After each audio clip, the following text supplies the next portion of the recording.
Guru Nanak feeding the hungry. One day when Guru Nanak was just out of school, his father gave him 20 rupees and sent him to the market to buy some groceries to sell at the shop.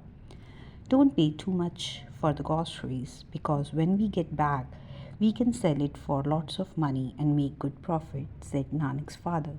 Nanak was very excited at the prospect of starting a business, so he set off to the market. He decided to take his friend Bala with him, as he was a bit older and had worked in a shop.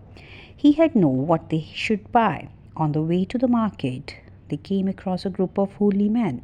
They were very thin and their clothes were all tattered. Usually, the people of the village would give them food, but the harvest had been poor and there wasn't enough food to go around. They were very hungry, and Nanak could not bear to see the man so hungry. He and Bala stayed for a while talking to them, and then they went on their way to the market. Nanak bargained very hard so that he would get as much as food as he could. Bala was astounded at Nanak's capacity for bargaining. Nanak seemed too preoccupied to pay any attention to his friend. They bought lots of food items, fruits, vegetables, flowers, and lentils of all sorts. After their shopping spree, instead of going home, Nanak went straight back to the holy man and started cooking the food for them. He hadn't been able to forget how hungry they were.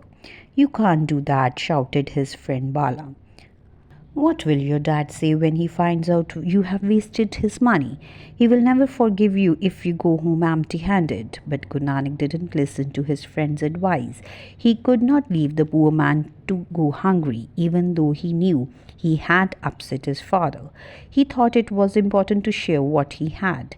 He said that helping and loving people that were hungry was also a way of showing love for God. When the meal was over, Guru Nanak and Bala went back home, but Nanak was frightened to tell his father what he had done. So he sat under a tree outside while Bala went and told what had happened. Nanak's father was furious and shouted at Nanak for wasting money. "I told you to spend the money wisely to make a good bargain," he said. "I did," replied Guru Nanak. "I've fed the poor people surely. There is no better bargain than the feeding the poor."